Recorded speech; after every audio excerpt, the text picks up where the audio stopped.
জামায়াত আমির গতকাল বেশ আলোচনার বিষয়ে পরিণত হয়েছিলেন। মুক্তিযুদ্ধের ইতিহাস লিখছে এখন জামায়াত। আমাদের এটা দেখার জন্য বেঁচে থাকতে হলো। অবশ্য আমার মনে হলো তিনি খুব বেশি খারাপ কিছু করেছেন তাও না। তিনি জনাব অলি আহমেদকে স্বাধীনতার ঘোষক হিসাবে ঘোষণা করছেন। চট্টগ্রামে একটা জনসভায় তিনি বলেছেন যে চট্টগ্রামের মাটি থেকে বাংলাদেশের স্বাধীনতা ঘোষণা হয়েছিল এবং উই রিভল্ট বলে স্বাধীনতার ঘোষণা যিনি করেছেন তিনি অলি আহমেদ।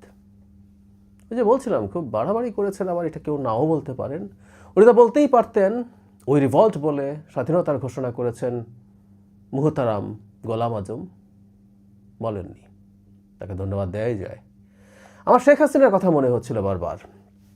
শেখ হাসিনা তার তথাকথিত ইতিহাস লেখার সময় জিয়াউর রহমানকে রীতিমতো পাকিস্তানের গুপ্তচর, স্বাধীনতা বিরোধী এসব বানানোর চেষ্টা করেছিলেন।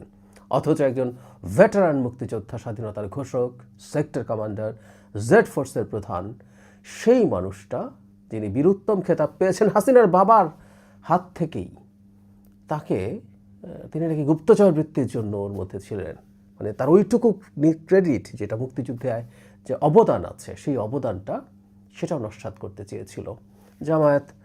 ক্ষমতায় যাওয়ার আগে অলি আহমেদের কথা বলছে, ক্ষমতায় গেলে কি করবে, আওয়ামী লীগের মতো ইতিহাস রচনা করবে, এটা ধারণা করা যায়। আরও ফানি ব্যাপার হচ্ছে মুক্তিযুদ্ধের ইতিহাস বলায় বা লেখায় আওয়ামী লীগের খানিকটা এজেন্সি আছে, জামাতের কি সেটা আছে? আঠারলি মুক্তিযুদ্ধ বিরোধিতাকারী, যুদ্ধাপরাধ, মানবতা বিরোধী অপরাধের সাথে জড়িত তো বটেই, রাজনৈতিকভাবেও এই বিভৎস গণহত্যা এবং মানবাধিকার লঙ্ঘনের সাথে তারা রাজনৈতিকভাবে সমর্থন বজায় রেখেছিল শেষ পর্যন্ত। তাদের আস্ফালন বাংলাদেশে আবার দেখতে হচ্ছে। কিন্তু আমি তার চাইতেও জরুরিভাবে যে প্রশ্নটা করতে চাই, এরকম আবল তাবল, মানে শব্দটা একটু কথ্য হয়ে গেল, তারপরে বলেই ফেলি, এরকম আবল তাবল কথা কেন বলছেন জামায়াতের আমির, সেই জিনিসটা একটু আলোচনা করতে চাই। ছোট কারণটা একটু এরকম যে সম্ভবত একে অপরের পিঠ চুলকে দিচ্ছেন। বিএনপির সাথে আসন সমঝোতা না হওয়াতে জনাব অলি আহমেদ চলে গিয়েছিলেন জামায়াতে ইসলামীতে এবং একটু চক্ষু লজ্জা হয়তো হয়েছে, সেই কারণে তিনি বলেছেন জামায়াত এখন পরিশুদ্ধ। এবং তিনি ইনফ্যাক্ট বলার চেষ্টা করেছেন যে ৭১-এর শক্তি আর ২৪-এর শক্তি, ভাবটা এরকম যে জামাতই ২৪-এর প্রধান শক্তি, না, ক্ষুদ্র একটা অংশ জামাত তারা ছিলেন, দ্যাটস ফ্যাক্ট। সে কারণে নাকি জামাত পরিশুদ্ধ হয়ে গেছে। তো এখন জামাতে ইসলামীরও দায়িত্ব পড়েছে, জামাতের আমিরেরও পাল্টা পিঠ চুলকে দেওয়ার জন্য জনাব অলি আহমেদকে রীতিমতো মুক্তিযুদ্ধের ঘোষক বানিয়ে দিয়েছেন। আসল কারণটা বরং আমি অন্যভাবে দেখতে চাই। সেটা হচ্ছে আমি বেশ কিছুদিন থেকেই দেখছি তিনি বেশ অস্থির, তিনি বেশ অ্যাগ্রেসিভ। ক্যাম্পেইন শুরুর পর থেকে তিনি যে ধরনের আচরণ করছেন, যেভাবে কথা বলছিলেন, তিনি একের পর এক সিচুয়েশনে খুবই উত্তেজিত বিহেভ করছেন। ধরুন একজন নারী এসে তাকে জড়িয়ে ধরে কাঁদছিলেন, বিভিন্ন অ্যাঙ্গেল থেকে কেউ দেখানোর চেষ্টা করছেন এটা স্টেজ ছিল, আমি সেদিকে যাচ্ছি না, কিন্তু এটা নিয়ে অনেকে সমালোচনা করেছেন। সমালোচনাটা আসলে এই রকম ছিল যে তিনি যেহেতু একটা ইসলামী রাজনৈতিক দলের প্রধান, যার বিষয় হচ্ছে তারা ইসলামকেই সামনে রেখে সব করেন, তাদের নারী নেত্রীরা বলেছেন যে তারা এটা মেনে নিয়ে এসছেন যে নারী নেত্রীরা সর্বোচ্চ পর্যায়ে যাবে না, কারণ ইসলাম এটা পারমিট করে না। তো সেটা যদি হয়, জনাব শফিকুর রহমান ওই নারীর মাহরাম নন, তো তিনি সেটা কিভাবে পারমিট করলেন, এরকম কথাবার্তা কেউ বলার চেষ্টা করছিলেন। একজন শহীদের মা, আমি এই কাঁদাটাকে ব্যক্তিগতভাবে খুব নেগেটিভলি দেখি না, এটা হওয়ার কোনো কারণও নেই, এটা হতেই পারে।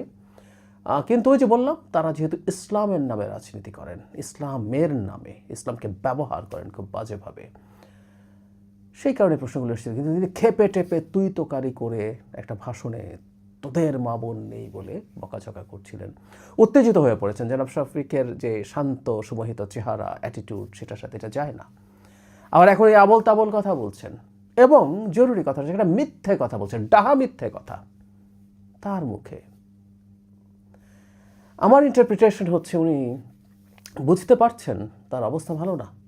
বিরাট হাইপ তৈরির চেষ্টা হয়েছে, হাইপ তৈরি করেছেন অনলাইনে অফলাইনে, এবং আমাদের মিডল ক্লাসদের একটা অংশ সেই হাইপ সাবস্ক্রাইবও করেছে। কেউ মনে করছে জামাত কি করে ফেলতে পারে।